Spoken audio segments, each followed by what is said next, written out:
संत कबीर की उलटबासी और संत कबीर के शब्दों के गहरे अर्थ जानने का एक सामूहिक प्रयास।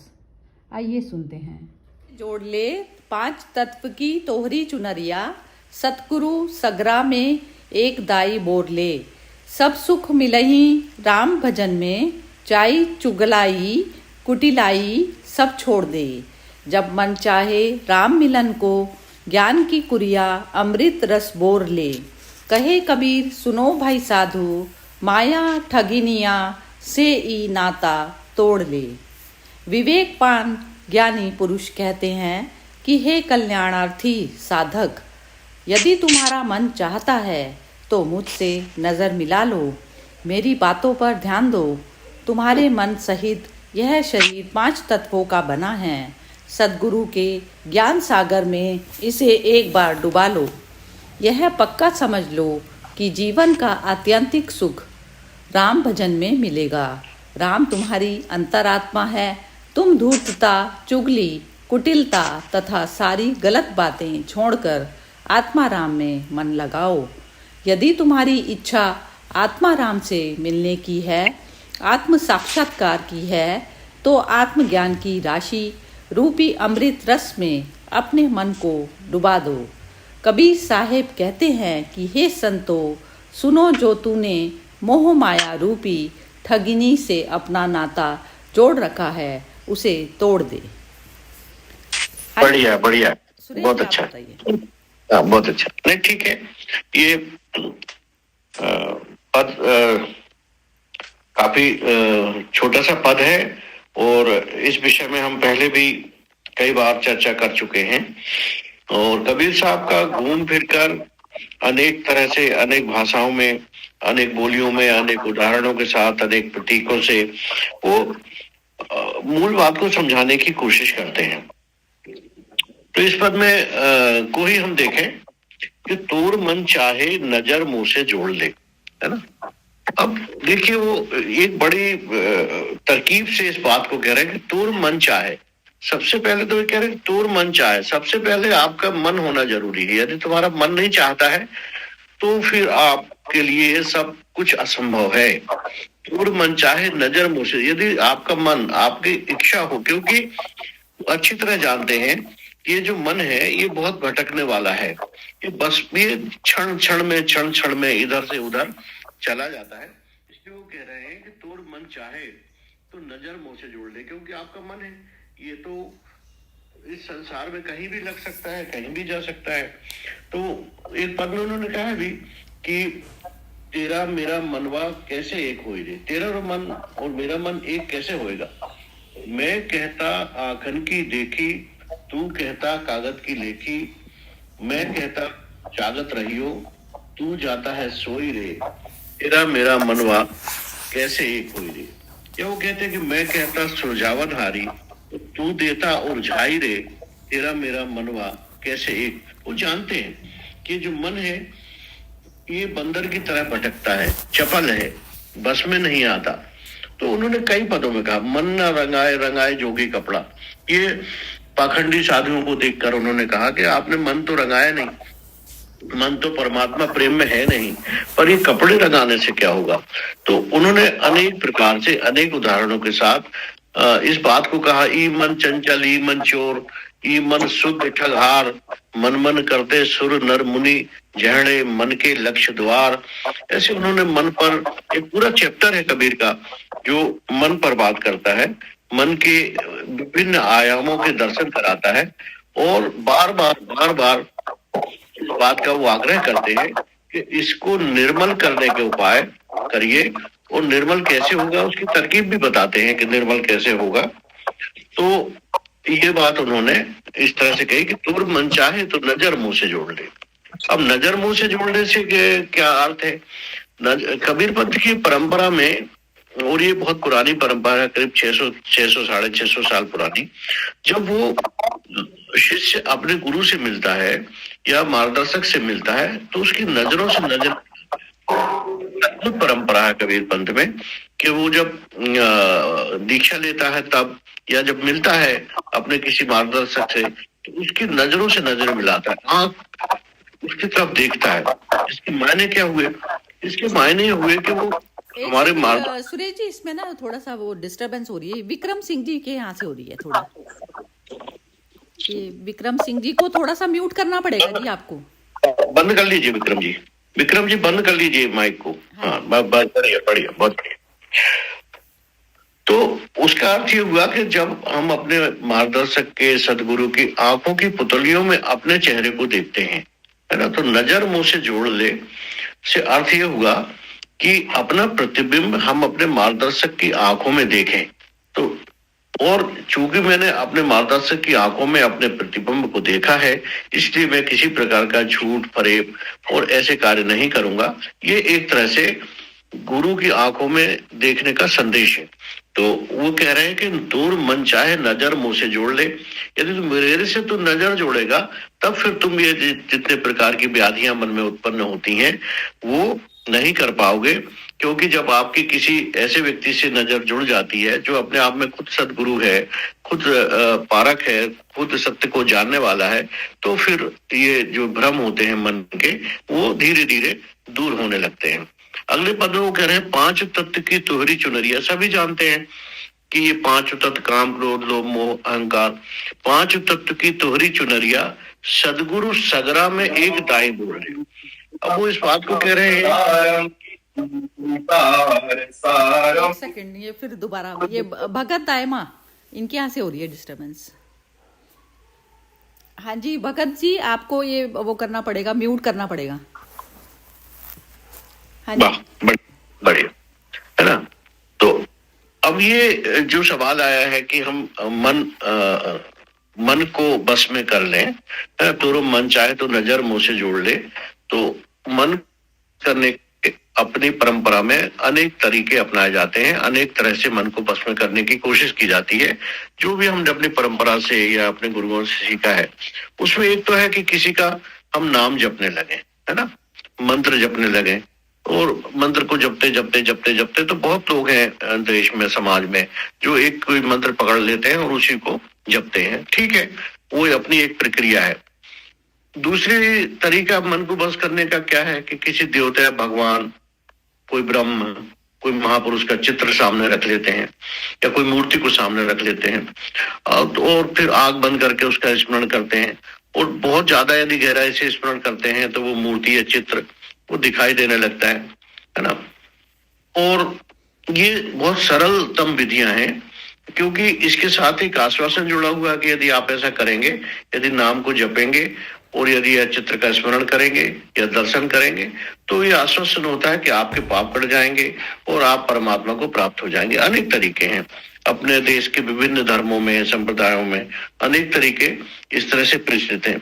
लेकिन यदि हम विचार करें तो हम पाएंगे कि संभव है कि हम जब किसी चीज का, नाम का, मंत्र का जप करते हैं या किसी महापुरुष के चित्र को देखते हैं, तो उससे ये संभव है क्या कि हम परमात्मा को पा लेंगे या हम ज्ञान को ग्रहण कर लेंगे, है ना। असल में मुख्य बात ये होती है कि जब ऐसा होता है तो मैं, जहां तक मेरी समझ है और मैंने जितना अपने अनुभव से भी जाना है और दूसरों से सुना भी है और एहसास भी किया है कि जब आप अपने बीच में किसी भी प्रतीक को रख लेते हैं तो फिर आप उससे आगे नहीं बढ़ पाते हैं। और जब आप किसी चित्र को या किसी मूर्ति को या किसी भी प्रकार के शब्द को बीच में रख लेते हैं, तब क्या होता है कि आप वहां तक ही पहुंचते हैं। आप अपने आंतरिक सत्य की तरफ पहुंचने में एक तरह से, भले आप उसको बहुत सम्मान की दृष्टि से देखते हैं, लेकिन आप अपने सत्य को पहचानने में वो एक तरह की बाधा ही है। अब हमें यदि अपने सत्य की ईमानदारी से खोज करना है तो हमें इन सभी चित्रों के, इन शब्दों के, सभी मूर्तियों के, सभी प्रकार के जितने बीच के प्रतीक हैं, इनको, ये एकाग्रता के लिए बहुत अच्छे हैं। यहाँ तक आप पहुंच जाएंगे, आपका मन बहुत जगह, दूसरी जगह जो लगता है उसकी बजाय किसी एक चीज में लगने लगेगा, वहां तक तो ठीक है। लेकिन यदि हमें अपनी खोज करना है, आत्म तत्व की तरफ जाना है, खुद के सत्य को जाना है, क्योंकि आप यदि चित्र पे केंद्रित हो रहे हैं तो चित्र के सत्य को जानेंगे, मूर्ति पे केंद्रित हो रहे हैं तो मूर्ति के सत्य को जानेंगे। यदि आप किसी व्यक्ति को, चित्र को, शब्द को बीच में रखे हुए हैं तो उसको जानेंगे। हमारे भीतर हमारा जो आत्मचिंतन है, हमारा जो अंतर मन है, वो कैसे काम कर रहा है उसको शायद हम नहीं देख पाएंगे। इसलिए क्योंकि और उसको देखने का तरीका है कि हम इन सब प्रतीकों से बाहर होने का अभ्यास करें। जब हम इन प्रतीकों से बाहर होने का अभ्यास करते हैं तब क्या होता है, तब हम अपने सत्य को जानते हैं। जैसे मुझे क्रोध आया तो ये शरीर के अंदर जो क्रोध उत्पन्न हुआ, इसको हम देख पाएंगे कि ये क्रोध आता है, मेरा मन विचलित होता है, मैं दुखी होता हूँ, हमें लालच आता है तो मैं देखता हूँ कि मेरा मन कैसे होता है, मैं कोई अच्छा काम करता हूँ तो मेरे भीतर खुशी आती है। ये हम नहीं देखने से वंचित हो जाते हैं क्योंकि हम बाहर के प्रतीकों में उलझे हुए हैं। तो अंदर अपने भीतर देखने का तरीका है कि हम एक मुक्त मन, अपने मन को मुक्त करें और हम उसको अपने जीवन में जो सत्य हो रहा है, हमको यदि लालच आया तो हमको प्रसन्नता आई, हमने किसी से प्रेम किया तो हम उस प्रेम के कारण, क्योंकि ये प्राकृतिक सिद्धांत है, ये प्रकृति का अपना तरीका है कि जैसे ही आप कोई अच्छा काम करते हो आपके मन भीतर प्रसन्नता होती है, जैसे ही आप कोई बुरा काम करते हो आपके भीतर दुख होता है, जैसे आप लालच करते हो आपके मन में भ्रम होता है। तो ये इस सत्य को पहचानना, यदि अभ्यास के द्वारा हमें ये सत्य पहचानने में आने लगे तो हम बहुत सी चीजों अपने सत्य को जानने लगेंगे, आत्म दर्शन की तरफ, आत्म साक्षात्कार की तरह जाने लगेंगे। तो कह रहे पांचवें तत्व ये सदगुरु सगरा में, अच्छा ये सदगुरु सगरा में एक दाई बोल लेगा। अब वो उनका मतलब यही है कि या तो ये कर ले, या तो फिर जो सदगुरु है उसमें समाजा उसके प्रति समर्पण कर दे, है ना। तो ये वो कह रहे हैं सदगुरु सगरा में एक दाई बोल ले, सब सुख मिल है राम भजन में। सब सुख मिल है राम भजन में। राम भजन से हमेशा कबीर साहब का तात्पर्य अपने आत्मा राम से है, रमैया राम से है, आपके रोम रोम में जो रम रहा है उस राम से है। उनका कभी भी अर्थ बाहर के किसी राम के प्रति नहीं है। आपके भीतर जो सत्य छुपा हुआ है, आपके भीतर जो भी तत्व छुपे हुए हैं उस राम से है। और बहुत सी कहानियां प्रचलित हैं कबीर साहब के समय की। जब वो एक अपना ताना बाना बुनते थे, करगा बुनते थे, तो काफी ख्याति हो गई थी धीरे धीरे के बहुत ज्ञानी पुरुष हैं। तो लोग आते थे और कहते थे कि अरे अब आप इसको छोड़िए, अपने इस ताना बाना को और उपदेश दीजिए बैठ के।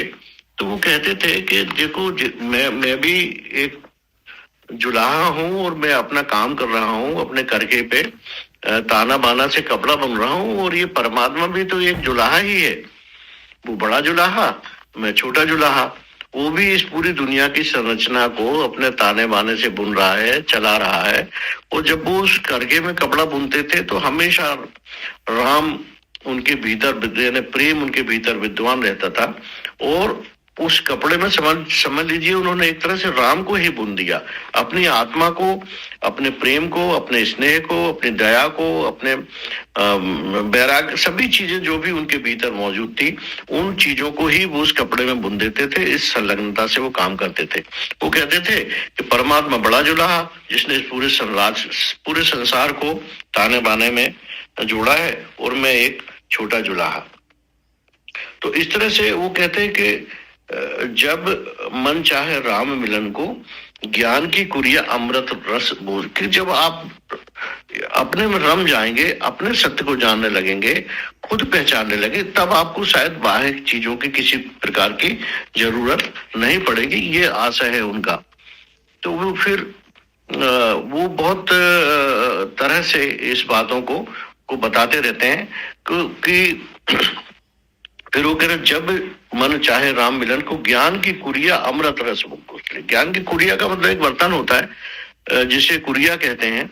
उसका मतलब होता है कि यदि आप ज्ञान के समुद्र में डूब जाएंगे, या ज्ञान के एक ऐसे बर्तन में जब आप समा जाएंगे, जब ज्ञान, तो आप स्वयं ही ज्ञानमय हो जाएंगे, क्योंकि ज्ञान में अपने आप को डुबो देना। ज्ञान की कुरिया अमृत रस बोल, जो ज्ञान के क्षेत्र में आप प्रवेश कर जाएंगे तो समझ लीजिए अमृत के उसकी मृत्यु नहीं होती, ज्ञान की कभी भी मृत्यु नहीं होती, वो हमेशा अमृत के समान है, आपको जीवन देने वाला है। आप नहीं भी रहेंगे तब भी ज्ञान रहेगा। ज्ञान तो वो कह रहे ज्ञान की कुरिया अमृत रस बोसले, कहें कबीर सुनो भाई साधु, माया ठगनिया से ये नाता तोड़ ले। तो आगे एक बहुत अच्छी बात कहते हैं कि यदि तुम अपने आप को ज्ञान में डुबो दोगे तो समझ लो अमृत, अमृत कोई ऐसी वस्तु नहीं होती है कि हम उसको पी लेते हैं और अमर हो जाते हैं। ये तो एक तरह से कहावतों में प्रचलित है। अमृत का अर्थ है कि जिसका मरण नहीं होता, जो मृत नहीं होता। ज्ञान कभी मृत नहीं होता। यदि आपने अपने आप को ज्ञान में डुबो दिया है तो उसकी कभी भी मृत्यु नहीं है। अब वो कह रहे हैं कि कहे कबीर सुनो भाई साधु, माया ठगनिया से ही नाता जोड़ ले। तो एक पद उन्होंने कहा भी है कि माया महा ठगनी हम जानी, निर्गुण फांस लिए कर बोले बोले माधुरी बानी। तो कबीर बहुत भरोसा दिलाते हैं और वो इस बात के प्रतीक हैं कि आप माया में फंसे हुए, ठगनिया से ये नाता, माया ठगनिया से ये नाता। वो कहते हैं कि बड़ी ठगनी है, ये हमको न जाने कितने तरीकों से, कभी मान सम्मान के लिए, कभी धन के लिए, कभी क्या, कभी आपकी न जाने कितने प्रकार से ये हमको ठगने की कोशिश करते। बड़े बारीक बारीक तरीके हैं माया के। तो इस पद में वो कहते माया महा ठगनी हम जानी, निर्गुण फांस लिए कर डोले बोले। बहुत मधुरता, ऐसी ऐसी वो वाणी बोलता है, ऐसी ऐसी चीजें वो हमें सिखाती है कि हम उसके चक्कर में आ जाते हैं, उसके जाल में फंस जाते हैं। तो अब देखिए, उन्होंने कहा कि कृष्ण हुए, राम हुए, बुद्ध हुए, महावीर हुए, ये सभी के सभी जो महान पुरुष हैं, इन्होंने अपने तरह से, अपने दर्शन से, अपने ज्ञान से, अपनी बुद्धि से, अपने साहस से, ताकत से बहुत से संदेश दिए। परंतु ये सभी जितने भी महान पुरुष हैं, ये महलों से आए थे। उन्होंने सभी प्रकार के ऐश्वर्य को देखा था, सभी प्रकार की सुख सुविधाएं उनके जीवन में उपलब्ध थी और ये उपलब्धता के कारण उन्होंने जान लिया था कि ये सब में कुछ नहीं है। ऐसे तो बहुत लोग ऐसे होते हैं जो संपन्न होते हैं, समृद्ध होते हैं, लेकिन इन लोगों ने समृद्धता में भी जान लिया था कि इस समृद्धता में कुछ नहीं है। पर कबीर एक बिल्कुल निहत्थे व्यक्ति थे। उन्होंने तो कागज स्याही भी नहीं छुई, किसी स्कूल में भी गए नहीं, और उसके बाद भी उन्होंने परमात्मा के ज्ञान को पा लिया।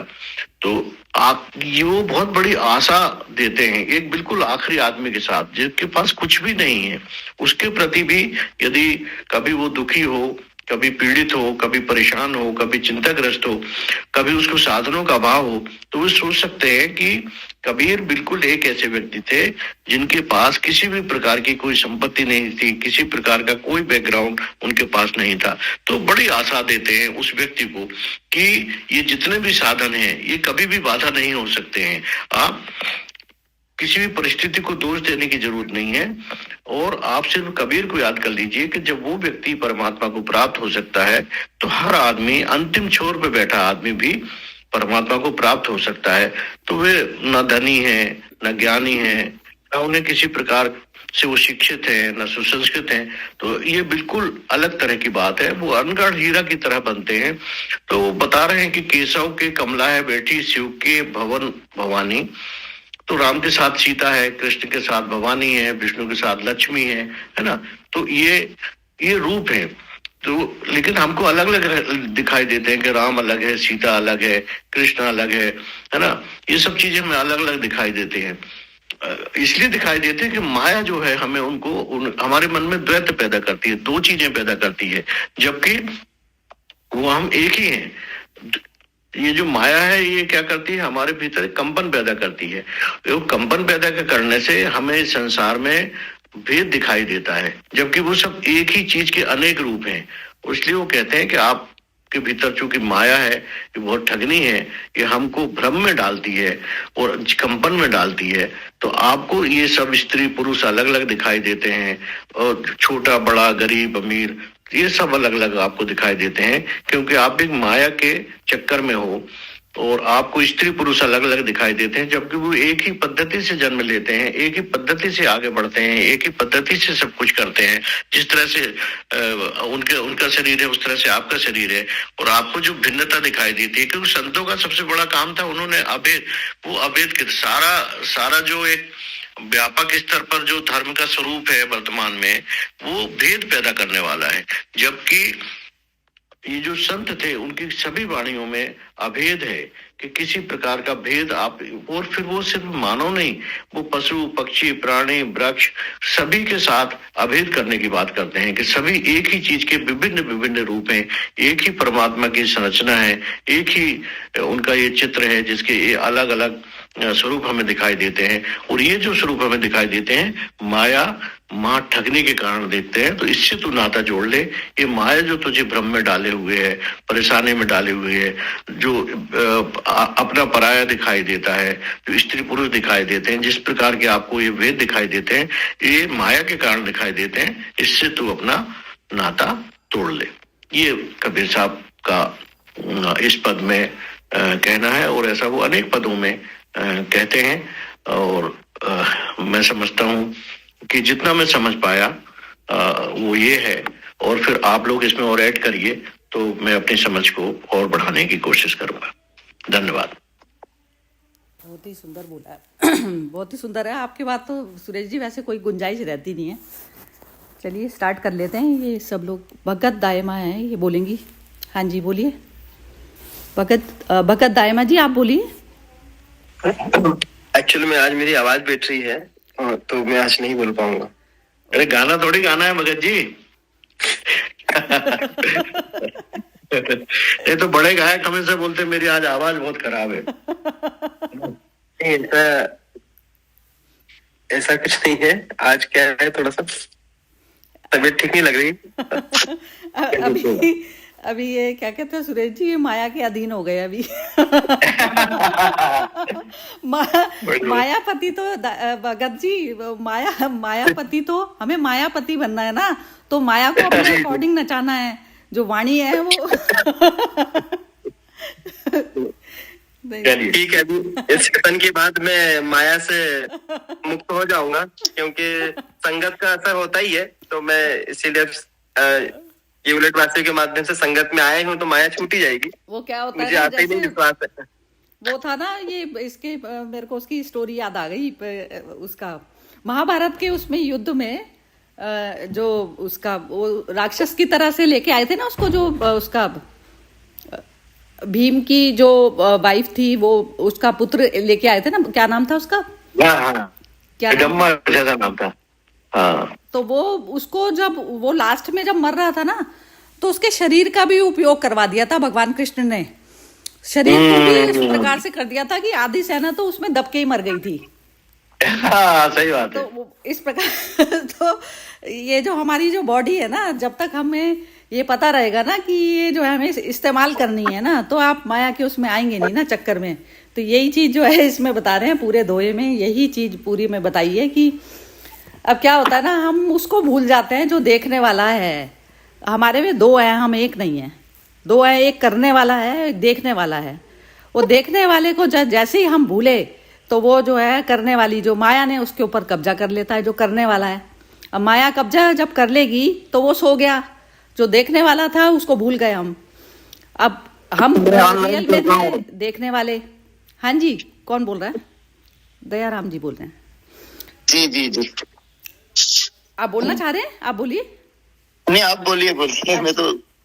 हाँ, तो बस यही चीज बताया। विवेकमान वही है कि जिसको अपनी स्वयं की याद रह गई ना, तो वो उस चक्कर में फंसता नहीं। करने वाला जब तक देखने वाले को भूला हुआ है, तो माया ने उसके ऊपर अपना आधिपत्य जो है कर लिया उसके ऊपर।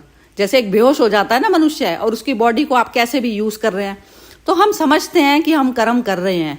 हम कर्म नहीं कर रहे होते, हमारे से कर्म कराए जा रहे होते हैं, हम बेहोशी में होते हैं। तो एक होश मात्री जो होता है ना, जैसे कहते हैं होश मात्री ही एक वो है।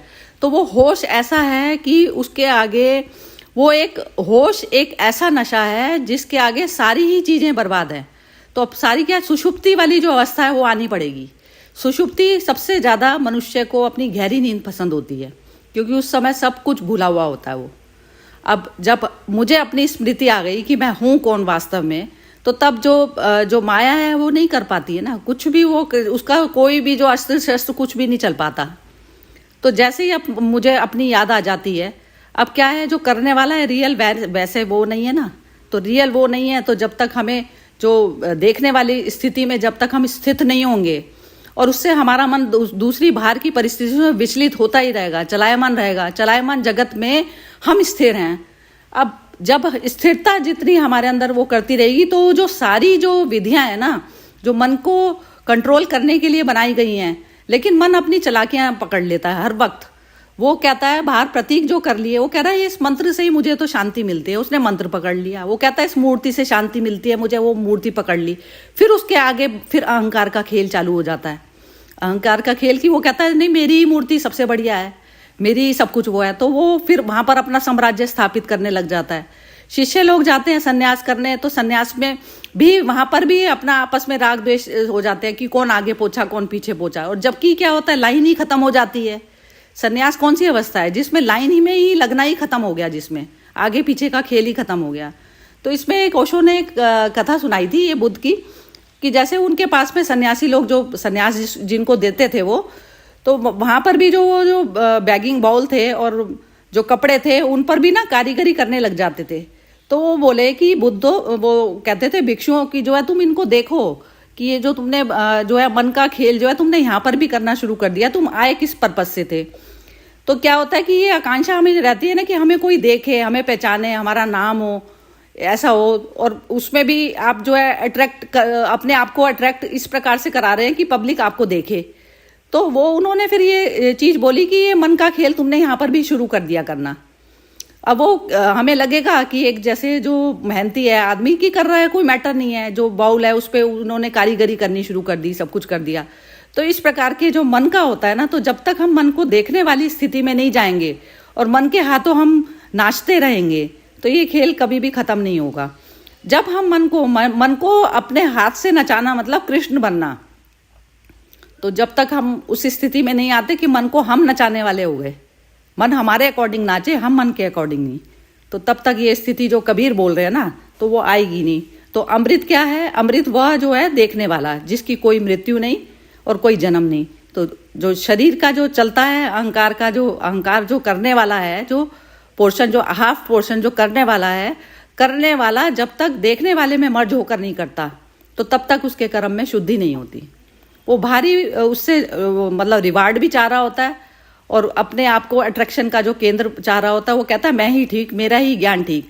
ज्ञान सिर्फ ये है कि मेरे को अपने स्वरूप की याद आ जाए, और बाकी हमें कोई नहीं। हम इकट्ठा तो बहुत कुछ करके बैठे हुए हैं, वो भी सारी चीजें हमें छोड़नी है। मतलब मन को ही छोड़ना है टोटल। जड़ को कहते हैं ना, जड़ को ही खत्म कर दिया। अब हम कहते हैं हमने ये छोड़ दिया, दुनिया छोड़ दी, ये कर दिया, तो वो उसमें कहते हैं फूल पत्तों को छोड़ा आपने, फूल पत्तों को काटा बस। तो मन को ही खत्म करना है पूरा। मन जब तक उसमें मर्ज ना हो जाए तो मन की सुननी नहीं है। तो अपने हाथों का जो, जैसे कहते हैं ना, मन का जब तक आप उसमें फंसे पड़े हैं, जब तक चेतना उसमें फंसी पड़ी है, तो कर्म हमारे दिखते हैं करते हुए में, लेकिन हमारे कर्म होते नहीं है। वो रियल कर्म तभी होता है जब हमें अपनी स्वयं की याद में जो कर्म किया जाता है। हाँ जी, मेरा तो हो गया बोलना। बढ़िया बढ़िया बढ़िया, बहुत अच्छा बहुत अच्छा। माया था जी तो क्या था, जहाँ मानता जाना जाए, है ना। हाँ, माया भी बहुत छोड़ देते हैं लोग। मैंने ये छोड़ दिया, मैंने ये छोड़ दिया, मैंने घर छोड़ दिया, मैंने सब कुछ छोड़ दिया, माता पिता छोड़ दिया। पर मान कभी नीचे बिठा दिया तो कहेंगे कि नहीं, उसको ऊपर बिठा दिया, मुझे नीचे बिठा दिया। और वैसे भी शरीर तो जाना ही है सब जगह। आप देखिए संन्यास करके जा रहे हैं तो शरीर का तो काम चलेगा ही ना। पंचमहाभूतों का है, कहाँ पर आप बचोगे? खाने से बचोगे, पीने से बचोगे, कहीं से भी तो बच नहीं सकते। तो छोड़ना और करना तो है ही नहीं कहीं पर भी। आप बिल्कुल साम्राज्य में अपने रहते हुए में भी जो है मन से मुक्त वाली स्टेज में रह सकते हो। कुछ छोड़ना और रखना थोड़ी ना है, बस वही है। और उसमें क्या होता है ना, जैसे प्रकाश आ जाता है ना, प्रकाश इस प्रकार से आ जाता है ना कि आपके रास्ते में जो बाधाएं आ रही थी, जब आप अपने उसमें मृत्यु और जन्म से परे चले जाते हो, तो उसमें फिर आपको डर ही नहीं लगता किसी चीज से भी। आपके लिए सामने कोई भी अंधेरा वाली जो अवस्था आती है, अंधेरा क्या है? ईगो ही तो अंधेरा है, वो अड़ जाती है कभी। अब उसके हटते ही फिर प्रकाश ही प्रकाश है। अब उसमें ईगो क्या चीज है? वो मैं भाव ही होता है कि मैं ही सही। बस वहां से जो है आपको पता चल जाता है कहाँ तो उंगली टेढ़ी करके चलाना है, कहाँ सीधी करके चलना है।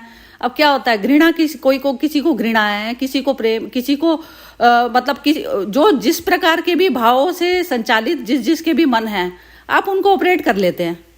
आपको दिक्कत ही नहीं आती कि ये जो है मनुष्य अड़ियल बुद्धि का है, ये यहाँ पर जो है अड़ेगा, मेरे को रोकेगा, तो आप उसको उसी तरीके से पत्थर की तरह से आप उसको यूज कर जाएंगे। तो जो जिस प्रकार ऐसे जो प्रकाश में जो स्थित हो जाता है तो उसके लिए तो कोई बाधा ही नहीं होती संसार। और वो जो ये वाले जो जगत में भी जो काम करता है ना, वो प्रकाश की तरह से करता है काम, उसके लिए कहीं भी कोई भी रुकावट ही नहीं है। तो वो क्या करता है, इस संसार को भी अच्छे से जीता है, और परलोक तो अपने आप है ही, क्योंकि परलोक में तो वो पहले ही स्थापित हो चुका, और ये वाला जो संसार है उसके रास्ते में प्रकाश की तरह से चलता होता है, तो रुकावट कुछ भी नहीं होती। बाधा को बाधा मानता नहीं ना, क्योंकि शारीरिक लेवल पर जो बाधा है, शरीर से परे होने पर ही उस बाधा को हम सॉल्व कर सकते हैं, अदरवाइज नहीं कर सकते। चलिए, ये भगत आयमा जी ने तो बोल दिया ना सुरेश जी? हाँ, हो गया। अच्छा, दयाराम जी बोलेंगे। दयाराम सरोलिया जी जी, सभी को बहुत बहुत साधुवाद, सुप्रभात। आवाज आ रही मेरी? हाँ, आ रही। जी जी। माया, और अभी सुरेश जी ने बोला था कि माया, झिणी माया सब तजे, मोटी तजे ना। मोटी माया, झिणी माया ही सबको खा रही है। मोटी माया तो ठीक है, देखने और सुनने में लोगों को बहुत अच्छा लगता है, लेकिन जो झिणी माया है, और कबीर साहब तो कहते हैं कि दृष्टि पड़े सो माया, जहां जहां तक हमारी दृष्टि जा रही है और जो भी हमको हमारी नजर में आता है, सभी माया है। कबीर साहब ने ऐसा कहा है। तो विशेष करके माया से कोई परे नहीं है, लेकिन फिर भी हम जब तक अपने आप को, और दीदी ने अभी कहा था कि ओशो से मैं भी बहुत प्रभावित हूँ, क्योंकि ओशो से मैंने भी नाम दीक्षा लिए है।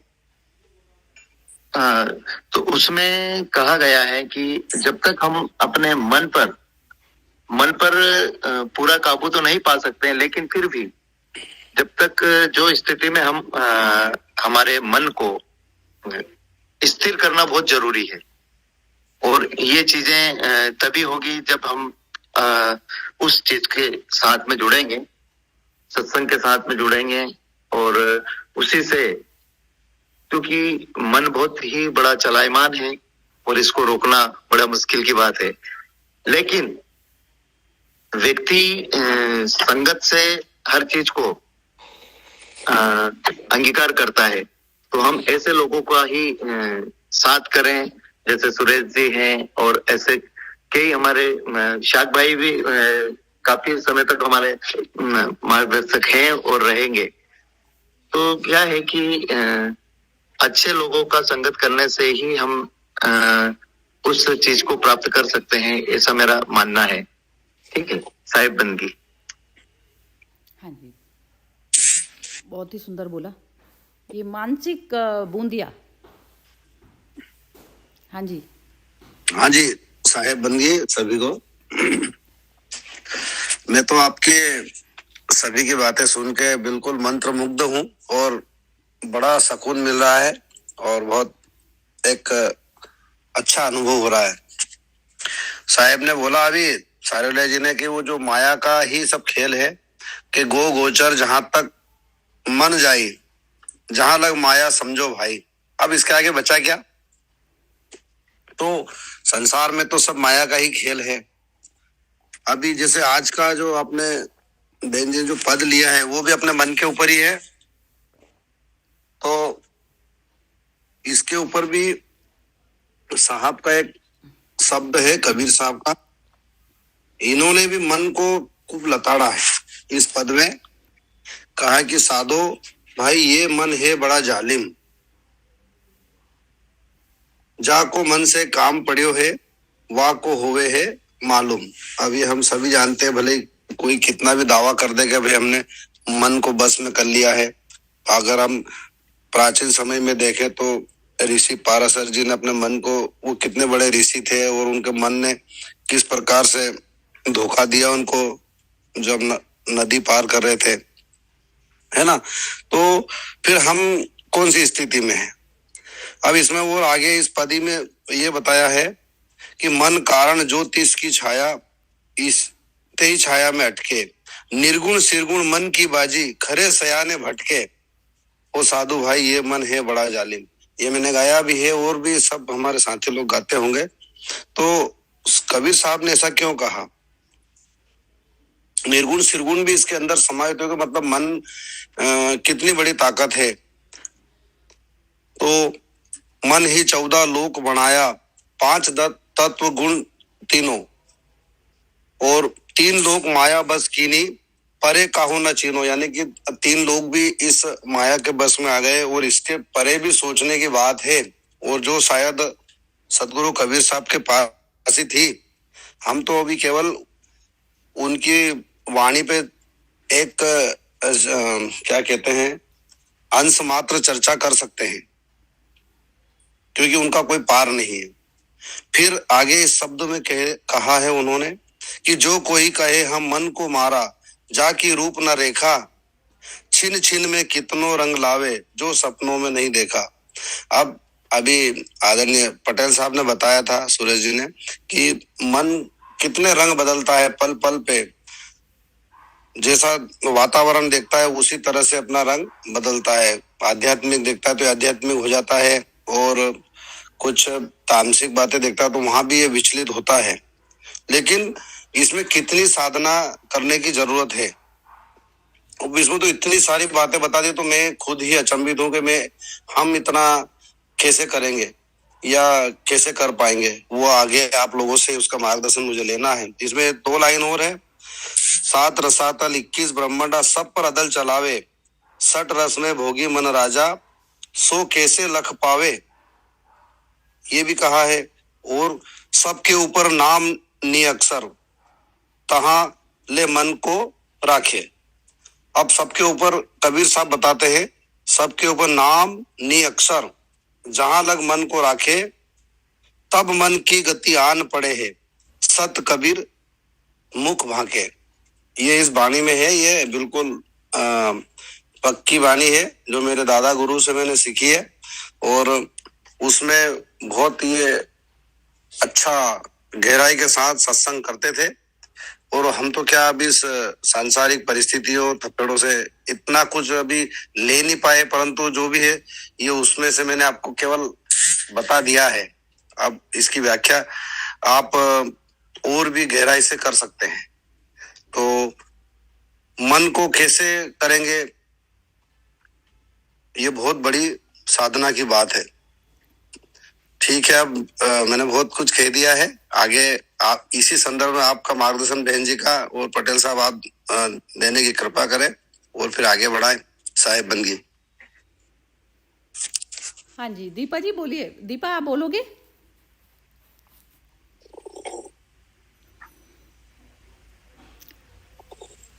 नहीं, चलिए गीता पराग, हाँ जी बोलिए आप।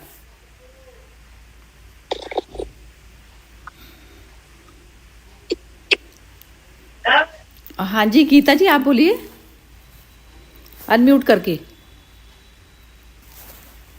अच्छा, ये कबीर भजन जिनके नाम से है, इन्होंने बोल दिया ना शायद, मेरे ख्याल से। अब नीलम जी की बारी है। अभी नहीं बोला है। हाँ जी बोलिए, आप बोलिए। जी जी, सभी को प्रणाम, नमस्कार। बोल रहे हैं? सॉरी। हाँ, अभी कबीर जी बोल, हाँ कबीर भजन वाले बोल रहे हैं। हाँ जी बोलिए। जी जी, बहुत अच्छा आज का पद है। और पहले वैसे तो आपने सब इसमें बता ही दिया है, तो मैंने इसकी एक नई धुन भी बना ली है। मैं चाहूंगा मैं भी और गाऊं। अभी मैंने सुनने में नहीं आया है ये भजन, वैसे लगभग और पता नहीं किसी ने गाया भी हो तो मैं अभी इसकी 2 लाइन मैंने धुन बना ली है नई। तो आप फिर इस पे बताना। वैसे बात तो हो ही गई है, तो मैं 2 लाइन आपको सुना रहा हूँ इसी भजन की।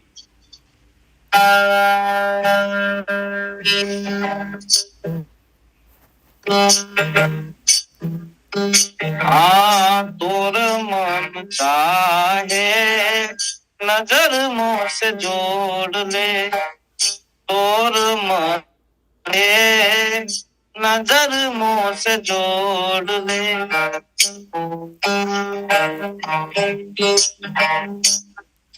पांच तत्व की तोहरी चुनरिया, पांच तत्व की तोहरी चुनरिया, सतगुरु सागर में एक दाई बोर ले, तोर मन चाहे मोसे नजर जोड़ ले, तोर मन चाहे नजर मुँह से जोड़ दे। ओ बहुत अच्छा पद है ये, मैंने धुन बनाने की भी कोशिश करी और बहुत बढ़िया, इसको पूरा तैयार कर लीजिए आप। उन्होंने इस पर बता जी जी, बहुत ही और सुंदर। इसमें पूरा तैयार करके अच्छा अच्छा, बहुत बढ़िया तरीके से गाया आप। इसको तो संगीत में और अच्छा लगेगा। अच्छा प्रयास है आपका। बहुत ही सुंदर गाया। हाँ जी, दीपा तुम तो बोलना कुल चाहती हो? मिलाकर यही है कि आप कुछ कमेंट देना चाहते हैं कबीर जी, कबीर भजन वाले जो हैं? हाँ जी, आप। भाई मैं तो यही कहना चाहूंगा कि जितना भी हम कुटलाई में के जाल में फंसते हैं या चुगलाई की जाल में फंसते हैं, जैसा इस पद में आया है, वो कहीं ना कहीं हमारे मन के ही कारण होता है। और साहिब कबीर इसमें कहते हैं कि अगर तेरा मन चाहता है तो तू मुझसे नजर जोड़ ले, क्योंकि जब तक हम किसी चीज को देखेंगे नहीं या कहीं ना कहीं उसका दर्शन से ही हमारा मन जो है कि जुड़ता है। और वो कहते हैं कि मन सहित ये जो शरीर 5 तत्वों से बना हुआ है, और इस प्रेम रूपी या ज्ञान रूपी इस सागर में तू इस मन को डुबोकर जो है कि मुझसे जुड़ जा, तब कहीं जाकर ये जो हमारी कुटलाई है या चुगलाई है, ये सब जो है कि छूट जाएगी या अपने आप ही छोड़ दे तू। इसलिए वो इसमें बहुत अच्छा पद है, तो हम इसे और गाने की कोशिश करेंगे, और इसका जितना भी इंटरप्रिटेशन है वो तो आपने कर ही दिया है। क्योंकि जैसे ही हम माया के संपर्क में आते हैं तो कहीं ना कहीं माया हमें ठगती ही ठगती है, चाहे वो तृष्णा हो, चाहे वो आशा हो, चाहे वो लोभ हो, चाहे वो अहंकार हो। तो माया के संपर्क में आने से व्यक्ति ठगाता है और निश्चय ही वो कहीं ना कहीं अलग श्रेणी में चला जाता है। तो हमें संसार से नाता माने एक भौतिकता से नाता तोड़कर जो है कि इस ठगनी से नाता तोड़कर कुल मिलाकर ज्ञान रूपी, प्रेम रूपी और संतों के सागर रूपी अमृत में मन को होना चाहिए। ऐसा इस भजन में मैंने अपने दृष्टि से देखा, हालांकि और आपने बहुत अच्छा बता ही दिया है जी। बहुत बढ़िया। हाँ जी, नीलम जी बोलिए आप। जय श्री कृष्ण। जय श्री कृष्ण। इसमें बोला है 5 तत्व की तोरी चुनरिया, सतगुरु सगरा में बोर ले। अगर तेरा मन राम मिलन को चाहता है तो ये सतगुरु के सागर में डुबो ले उसको, और चुगलाई कुटलाई को छोड़ दे, और माया ठगनिया जो है, लालच, मोह, मंद का अहंकार, इन सब चीजों को छोड़ दे। और तोरा मन अगर मुंह से जोड़ना है तो ये सब करना होगा। इतना सबने इतना बोला है, मेरे लिए यही कहा। बिल्कुल, बहुत अच्छा। नीलम जी तो बिल्कुल कंक्लूड करके बोलती हैं एक लाइन में सब कुछ। नीलम जी, डॉक्टर नीलम। ठीक है, बिल्कुल बिल्कुल ही बढ़िया है। डॉक्टर का काम है ना कि बिल्कुल दवा देना है लास्ट। बहुत अच्छा। हटाने का ही है ना मेन, इसमें जो है वो हटाने का ही तो है, बस हटाना है बजाय याद करने के। हटाओगे तो अपने आप ही अपनी स्मृति में आ जाओगे। बिल्कुल बिल्कुल यही है। हाँ जी, सुरेश जी आप कुछ बोलेंगे? हाँ, बस बहुत बढ़िया, सभी ने बहुत अच्छा बोला। भगत राम जी का गला खराब था, और आपने सरिता जी ने बहुत अच्छे से कहा कि मैं कौन हूँ, इसको जानने की प्रक्रिया ये, इन्होंने थोड़ा सा मोदिया जी ने जो एक सवाल छोड़ा है कि हम इसको करेंगे कैसे, उस पर थोड़ी सी बात कर लेते हैं। अभी अपने पास 2-3 मिनट का समय है भी। तो श्रद्धा जी जैसे काफी कुछ हुआ उस विषय को और काफी स्पष्ट भी हुआ। दयाराम जी ने भी बहुत बताया कि जो माया के बारीक स्वरूप हैं उनको हम नहीं देख पाते हैं। मोटे मोटे तो हम देख लेते हैं, और जो बारीक है ना, जैसे अहंकार है, जैसे लालच है, जो और भी बारीक है, मान है खासकर, तो है ना, तो इस तरह के बारीक भेदों को हम नहीं पहचान पाते हैं, है ना। मोदी जी ऐसे सवाल उठा रहे हैं कि हम ये सब सुनने में तो ठीक है, लेकिन इसको करें कैसे, है ना, ये भी है। पुरुषोत्तम जी ने तो इतने जल्दी धुन भी बना ली उसकी और बहुत अच्छे से उसको प्रस्तुत भी कर दिया। तो देखिए, हम सब लोग उस राह के राहगीर हैं जो ज्ञान को पाने की दिशा में आगे बढ़ने की कोशिश करते हैं, एक दूसरे से सीखने की कोशिश करते हैं। एक दूसरे का जो अनुभव है हो सकता है हमें काम आ जाए। कभी कभी ऐसा होता है कि पहाड़ खोदते खोदते हीरा निकल आता है ना। तो पहाड़ कई बार लगता है अरे इतना पहाड़ खोदा पर कुछ नहीं निकला, और चूंकि वो कई बार बहुत नीचे छुपा होता है, बहुमूल्य चीजें बहुत नीचे तल पर छुपी होती हैं, है ना। जैसे समुद्र में भी बहुत रत्नों का भंडार है जो बहुत निचले तल पर है, ऊपरी तल पर नहीं है। तो ऊपरी तल पर चीजों को खोदना तो पड़ता है। तो कभी कभी ये होता है कि खोदते खोदते कुछ अचानक निकल आता है जीवन में, और वो हमारे बड़े काम का हो जाता है। कभी कभी वो एक शब्द होता है, कभी कभी वो एक घटना होती है, कभी कभी कोई हमारा अपमान होता है, कभी कभी ऐसी बहुत सी चीजें हैं जो आपके जीवन को बिल्कुल सार्थक दिशा दे देती हैं, है ना।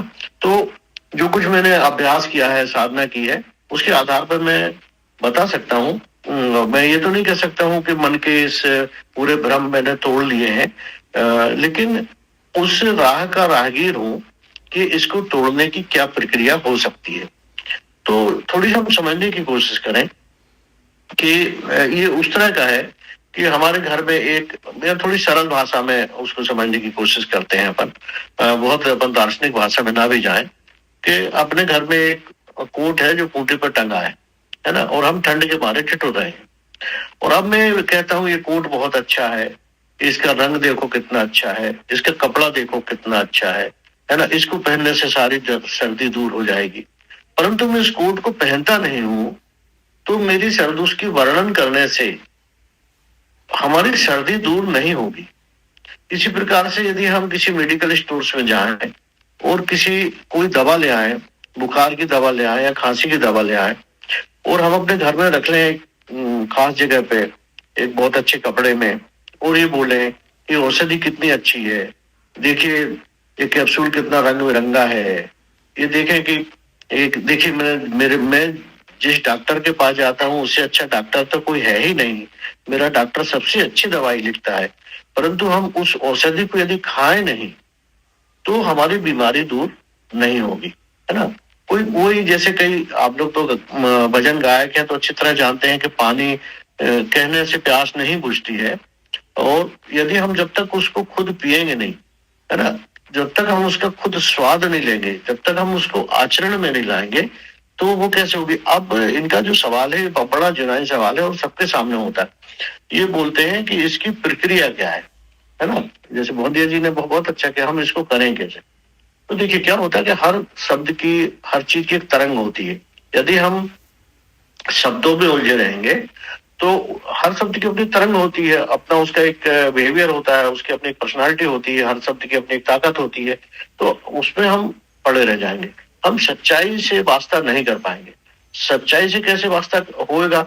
वो ऐसा होगा कि हम इन सब प्रतीकों को, जितने प्रकार की चीजें हैं, इनको, जैसा कि श्रद्धा जी ने बताया कि इस मन के खेल को हम अपनी सच्चाई को जानने का प्रयास करें। मेरी खुद की अनुभव की सच्चाई क्या है? बुद्ध की सच्चाई होगी उनके लिए, कबीर की सच्चाई होगी उनके लिए, मेरे अपने जीवन की सच्चाई क्या है? वो भी बार बार यही कह रहे हैं संत कि मैंने क्या जान लिया ये मुझे मत देखो। हम कबीर भी कहेंगे, उससे भी कुछ नहीं होने वाला। कबीर के पदों को पढ़ेंगे, उससे भी कुछ नहीं होने वाला। थोड़ा सा मार्ग प्रशस्त होता है बस, लेकिन खोजना तो हमें अपने दिल में खोज, दिल में खोजे, यही करीमा रामा, अपने दिल में खोजना। तो उसका तरीका ये है कि हम धीरे धीरे ये प्रयास करें कि हम जब कोई भी काम करते हैं तो हमारी अनुभूति क्या है, हम अपनी अनुभूति में जाने की कोशिश करें। जैसे ही हम ये अपन आज दिन में भी कर सकते हैं कि जैसे ही हम कोई काम अच्छा करते हैं, परमात्मा हमें तुरंत खुशी देता है। उसके लिए वो नहीं कहता कि 15 दिन बाद दूंगा मैं, है ना कि 1 महीने बाद दूंगा मैं, आज तुमने। यदि हम कोई ऐसा काम करते हैं, या उल्टा कर लीजिए इसको, जब हमें किसी चीज से पीड़ा हो, दुख हो, तो हमें समझना चाहिए कि ऐसी क्या चीज हो गई कि मेरे भीतर पीड़ा उत्पन्न हो गई। ये प्रकृति के द्वारा दिए गए इनाम और सजा है तुरंत।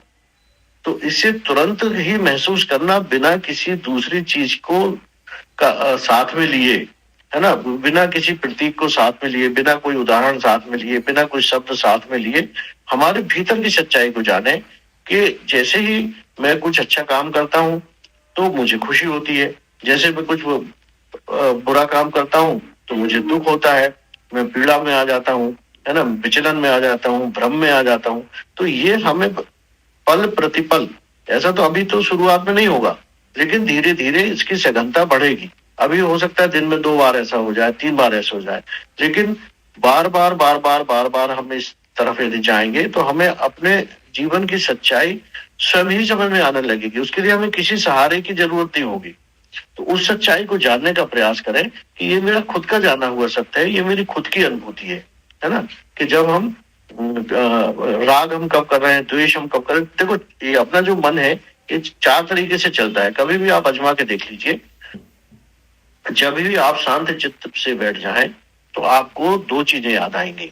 एक चीज आएगी जिन्हें आप बहुत प्यार करते हैं, और एक चीज याद आएगी जिनसे आप नफरत करते हैं। ये बिल्कुल पक्का है कि आपको जब भी आप शांत चित्त से बैठेंगे, आपका मन इन दोनों चीजों की तरफ जाएगा, या तो राग की तरफ जाएगा या तो द्वेष की तरफ जाएगा। ठीक है, तो उस सच्चाई को पहचानिए कि मेरा मन द्वेष की तरफ क्यों जा रहा है, मेरा मन राग की तरफ क्यों जा रहा है। राग भी सच्चा नहीं है, द्वेष भी सच्चा नहीं है ना, तो इन दोनों की तरफ क्यों जा रहा है।